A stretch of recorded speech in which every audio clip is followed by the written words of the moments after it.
வாழ்க வையகம், வாழ்க வையகம், வாழ்க வளமுடன். எல்லாம் வல்ல இறைவா, மெய்ப்பொருளே, சுத்த வெளியே, சூழ்ந்தெழுத்தும் பேரியக்கப் பேராதாரப் பேருந்து ஆற்றலே, பேரறிவே, அன்னைக்கு வணக்கம், தந்தைக்கு வணக்கம், அருளாய் நிறைந்துள்ள ஆசான் அருள் தந்தை வேதாத்திரி மகரிஷி அவர்களுக்கு வணக்கம். அன்பு குரல் யூடியூப் சேனல் அன்பர்கள் அனைவருக்கும் இனிய வணக்கத்தையும் வாழ்த்தினையும் தெரிவித்துக் கொண்டு இன்றைய சிந்தனைக்கு மயங்காது மயக்காது இரு மனமே என்ற தலைப்பில் பகுதி 1. நம்முடைய எல்லாவிதமான அனுபவங்களும் இந்த மனம் என்ற காந்த பொருளாலேயே நடத்தப்படுகிறது. நாம் எத்தகைய அனுபவத்தை பெற்றாலும் அதற்கு ஆதாரமான பொருளாக இருப்பது நம்முடைய மனம். நாம் ஒரு விஷயத்தை, ஒரு தெளிவை பெற வேண்டும் என்றால் அதற்கு இந்த மனம்தான் தேவைப்படுகிறது. நாம் எடுக்கும் முயற்சிகள் அனைத்துக்கும் இந்த மனமே பிரதான பொருளாகும்.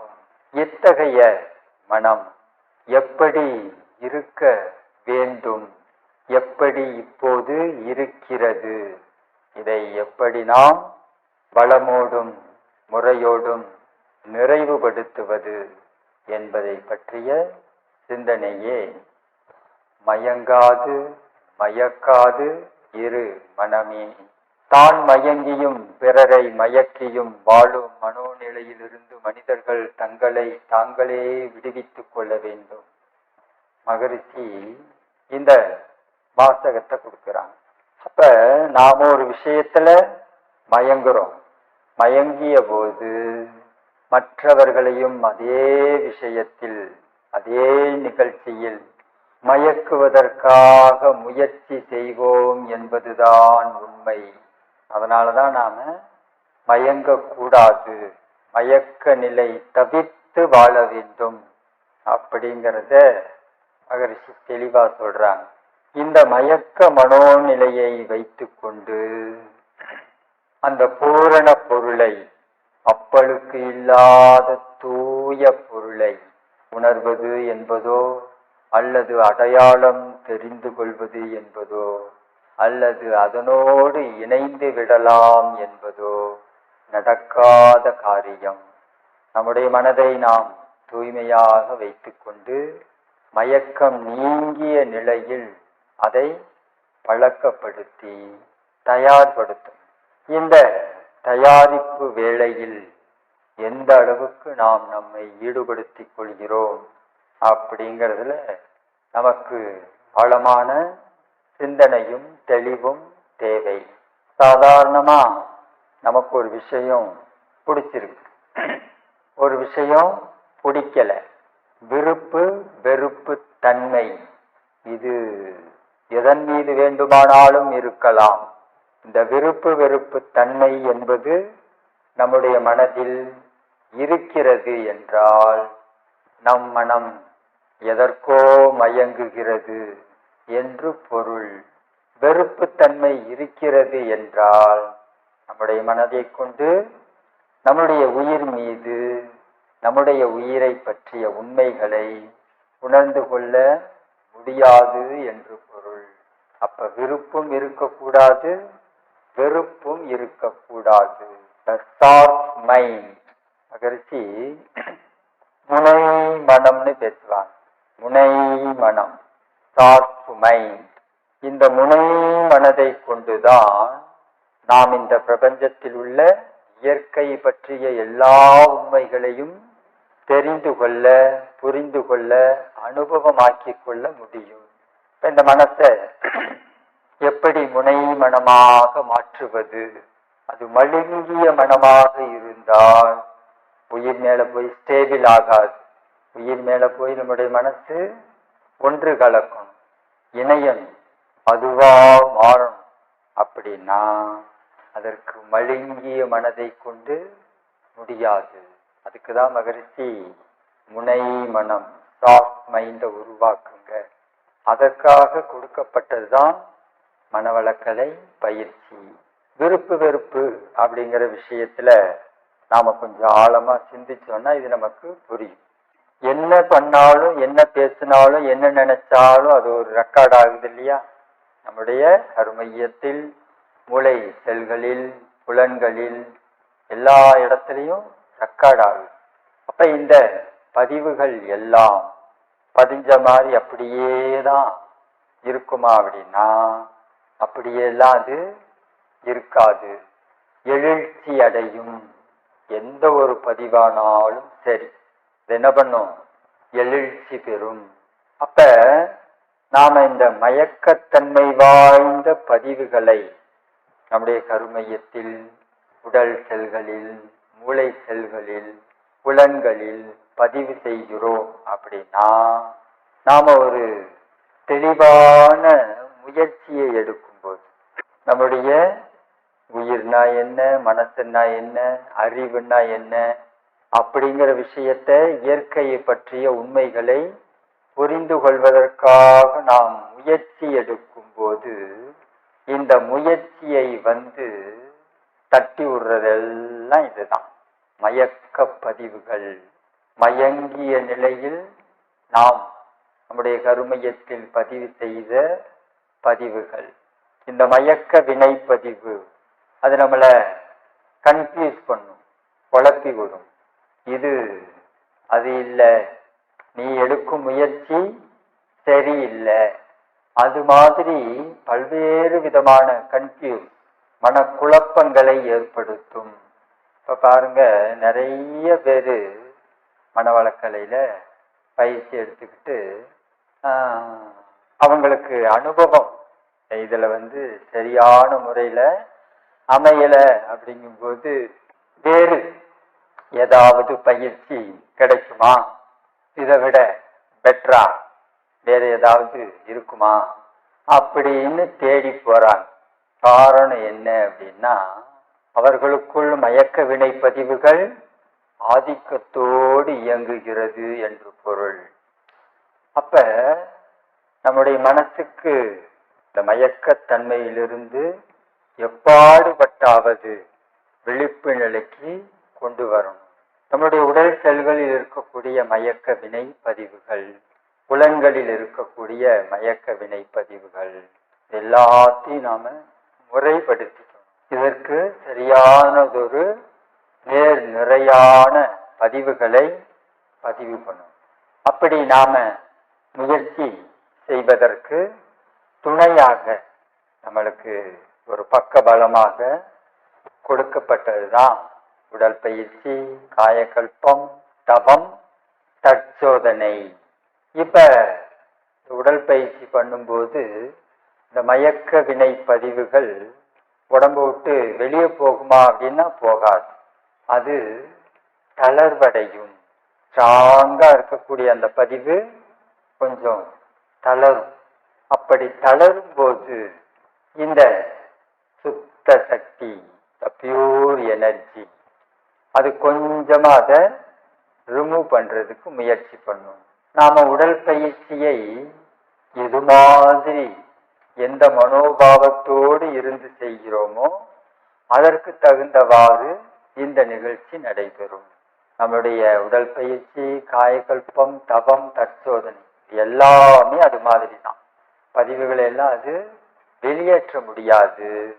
ஆனால் இந்த பதிவுகளை, இவைகளை செய்யக்கூடிய முறையின் பால் தளர்த்தி கொள்ள முடியும். அப்படி தளர்த்தும் போது நாம இந்த பக்கம் மனசை ஷார்ப்பா வச்சுக்கிட்டோம் அப்படின்னா அதை ஈஸியா இறையாற்றல், பேரறிவு, பியூர் எனர்ஜி அதை ரிமூவ் பண்றதுக்கு முயற்சி பண்ணும். ஆனால் நம்முடைய மனதில் தெளிவோ அல்லது ஷார்ப்னஸோ இல்லை அப்படின்னா அதால இந்த வேலையை செய்ய முடியாது. இப்ப நாம நம்முடைய மனசை மயக்க நிலையிலிருந்து மாற்றி அமைத்துக் கொள்ள வேண்டும். தான் மயங்கியும் பிறரை மயக்கியும். இப்ப இந்த மனோபாவத்தை எப்படி மாத்துறது? ஏதாவது ஒரு விஷயத்த உங்களுக்கு ரொம்ப பிடிச்சிருக்குன்னு வச்சுக்காங்க. எது உங்களுக்கு விருப்பமோ அதை நீங்க தியாகம் பண்ண தயாரா இருங்க. அப்படிதான் அதை மாற்ற முடியும். நாம எது மேல அதிகப்படியாக விருப்பத்தை வச்சிருக்கோமோ அதை தியாகம் பண்றதுக்கு தயாரா இருக்கும்.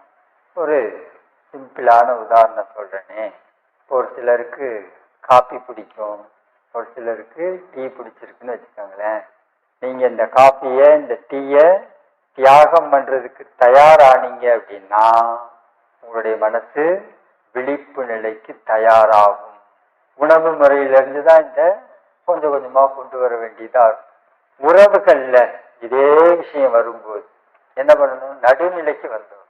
நமக்கு நெருக்கமான உறவுகள் மேல கடும் பற்று இருக்கக்கூடாது.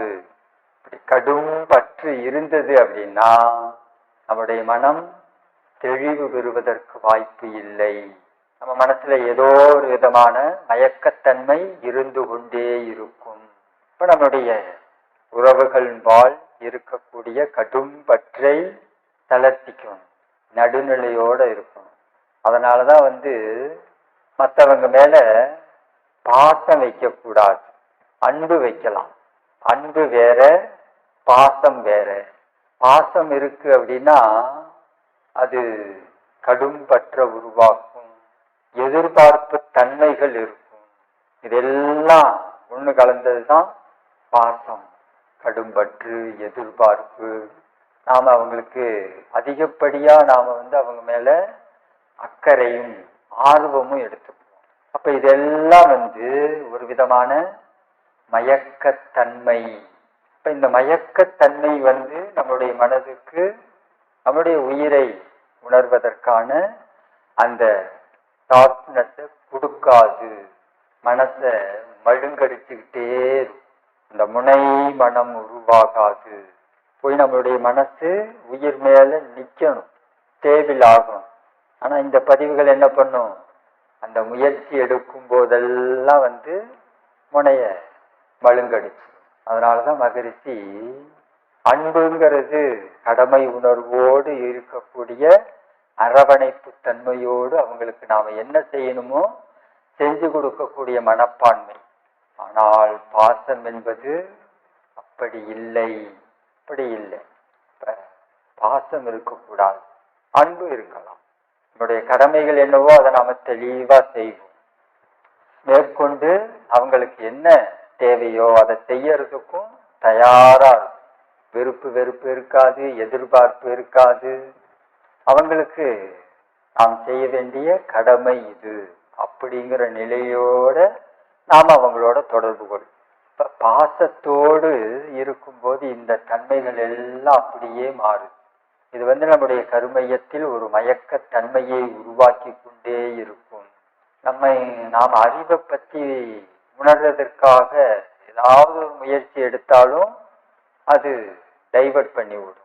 அப்ப இது மாதிரியான தன்மைகளோடு வாழும்போது தான் இல்லை வேற ஏதாவது பயிற்சிக்கு போவோம் அப்படின்னு தோணும். இப்ப நமக்கு இதெல்லாம் நம்ம புரிஞ்சுக்கணும்.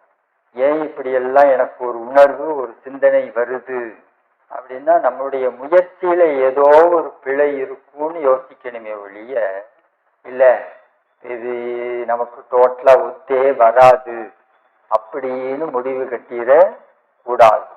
மகரிஷி ஒரு வார்த்தையை சொல்லிட்டாங்க, சொல்லால் மட்டுமே நம்பாதி சுயமாய் சிந்தித்தே தெளிவி. இந்த வார்த்தைய பல பேர் என்ன பண்றாங்க அப்படின்னா, ஒரு விஷயத்த நம்பி ஆராய்ச்சி பண்ணணும் அப்படிங்கிறது தான் இந்த வார்த்தையினுடைய உட்புறமாக இருக்கக்கூடிய உண்மை.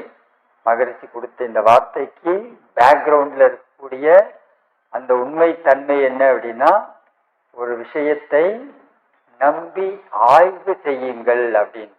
ஆனா நாம பெரும்பாலும் என்ன பண்றோம்? சந்தேகப்பட்டு ஆராய்ச்சி, சந்தேகப்பட்டு ஆய்வு நடத்துகிறோம். இதெல்லாம் சரியா வரணும், இதெல்லாம் கரெக்டா தான் இருக்கா? மகரிஷி யார்? அவர் எப்படிப்பட்டவர்? இப்ப ஒரு விஷயத்த சந்தேகப்பட்டு ஆராய்ச்சி பண்ணும்போது அதனுடைய தன்மை என்பது வேறு. அந்த மனோபாவம் என்பது வேறு. ஒரு விஷயத்தை நம்பி அதை ஆய்வு செய்யும் போது, அதை தற்சோதனை செய்யும் போது அதனுடைய தன்மை என்பது வேறு. இப்ப எது நம்மளை உயர்த்தும்னு யோசனை பண்ணி பாருங்க.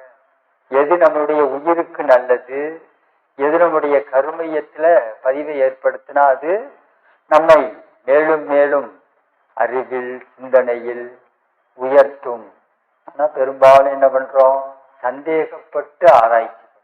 சொல்லால் மட்டுமே நம்பாதீர். மகரிஷி தான் சொல்லியிருக்காங்கல்ல, அவரே சொல்லிட்டார், சொல்லால மட்டும் நம்பக்கூடாது அப்படின்னு. ஒரு விஷயத்தை நம்பி ஆராய்ச்சி பண்ணலாம், தப்பு கிடையாது. ஆனா சந்தேகப்பட்டு ஆராய்ச்சி செய்யக்கூடாது. வித்தியாசம் இருக்கு, ரெண்டுக்கும் வித்தியாசம் இருக்கு.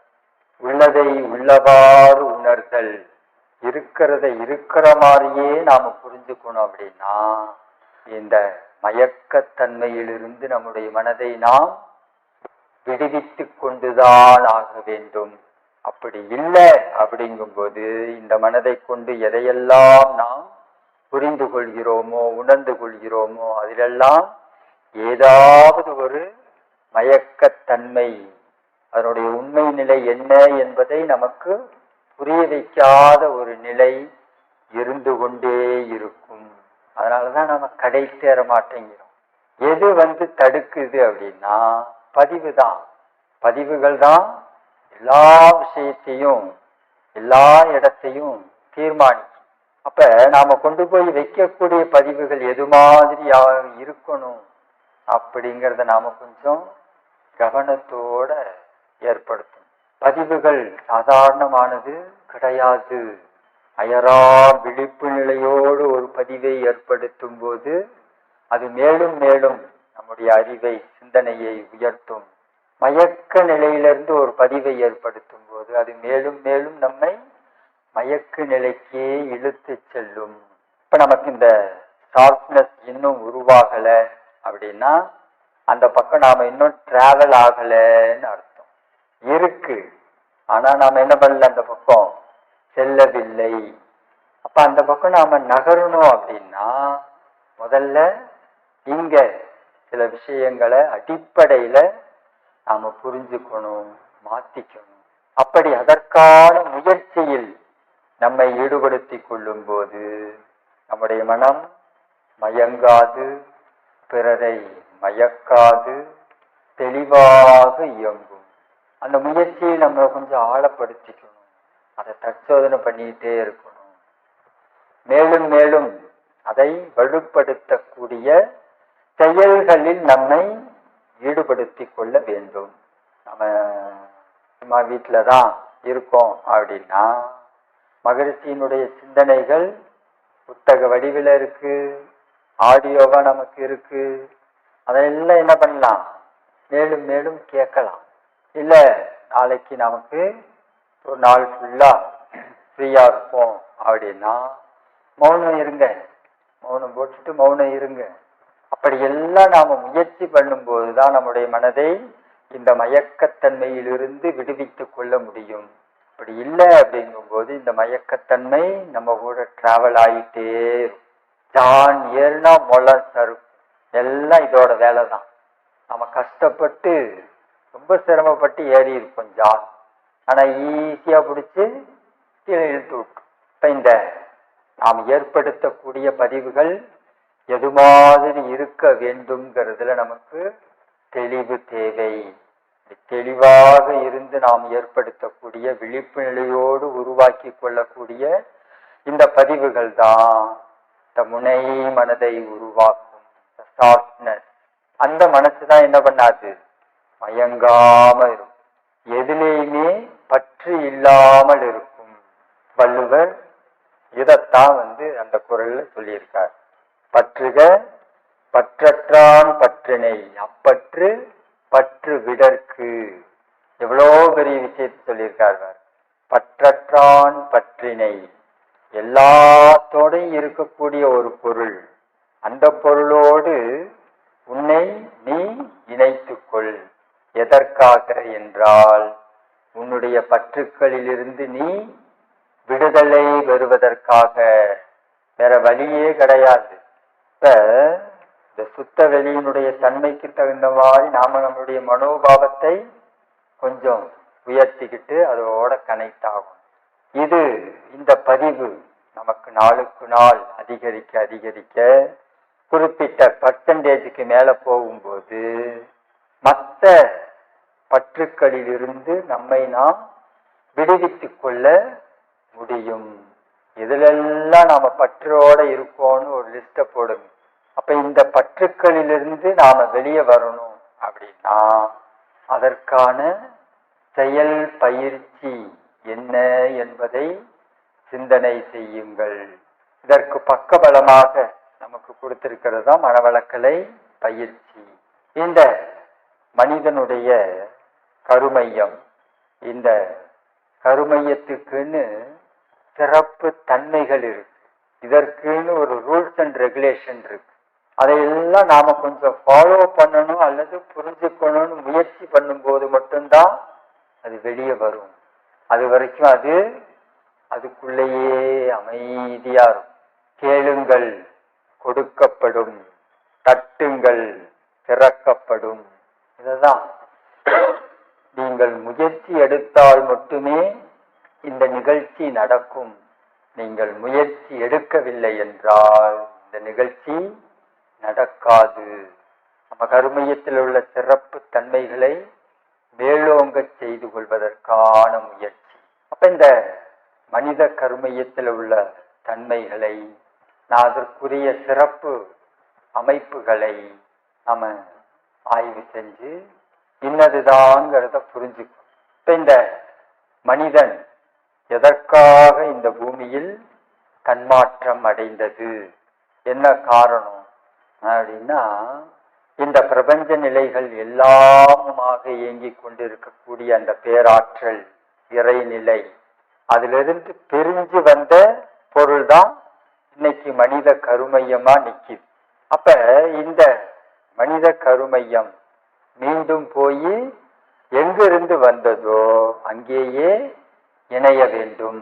இப்ப இந்த நீண்ட நெடிய டிராவல், இது எல்லாத்தையும் புரிஞ்சுக்கிட்டு இப்படிதான் நான் இந்த பூமியில மனிதனாக தன்மாற்றம் அடைந்து இருக்கிறேன் அப்படிங்கிற இந்த விஷய ஞானம் நமக்கு கிட்டும் போதுதான் நாம் அந்த பொருளோடு இணைய முடியும், சுத்த வெளியோடு இணைய முடியும். இதுக்காக தான் இந்த மனித பிறவிங்கிறது வந்துச்சு.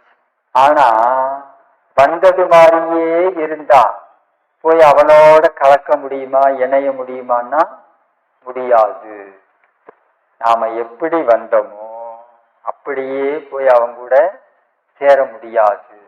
அப்ப வந்த வழியில நாம சேர்த்துக்கிட்ட பொருள்னு ஒண்ணு இருக்கு இல்லையா, சேர்த்து கொண்ட பதிவுகள் கிடையாது. இந்த டிராவல், இந்த வழியில வரும்போது நிறைய செயல்களை செஞ்சு பழக்கங்களை உருவாக்கிக்கிட்டு இந்த புலன்கள் வழியா விரிஞ்சு வாழ்ந்து பெற்ற அனுபவங்கள், இது எல்லாம் நம்முடைய கருமையத்துல இருக்கு.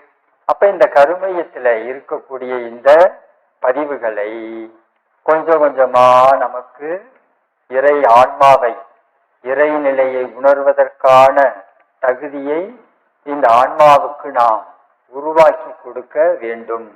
அப்படிங்கும்போது இந்த மயங்கிய நிலையில் பெற்ற பதிவுகளை கொஞ்சம் கொஞ்சமா ரிமூவ் பண்ணும். இப்ப இந்த பதிவுகள் எல்லாம் கொஞ்சம் கொஞ்சமா நம்மை விட்டு நீங்கும் போதுதான் நம்முடைய ஆன்மா, நம்முடைய உயிர் அந்த தூய பொருளோடு போய் இணையவும் கலக்கவும் முடியும்.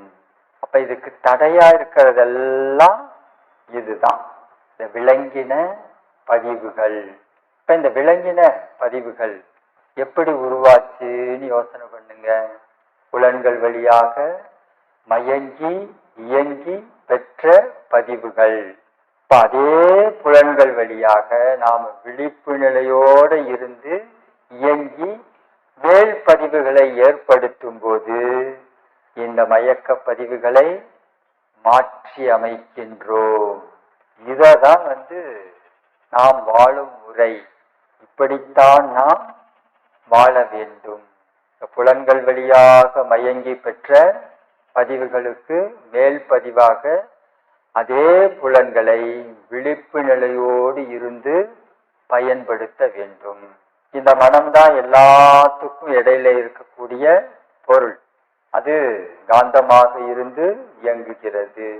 அப்ப இந்த மனமாகிய காந்தம் எந்த அளவுக்கு தூய்மையாக இருக்கோ, விழிப்பு நிலையோட இருக்கோ, மயக்கம் நீங்கி இயங்குகிறதோ, அந்த அளவுக்கு புறத்துல இருக்கக்கூடிய பியூர் எனர்ஜி, சுத்த சக்தியோடு ஒன்று கலக்க முடியும்.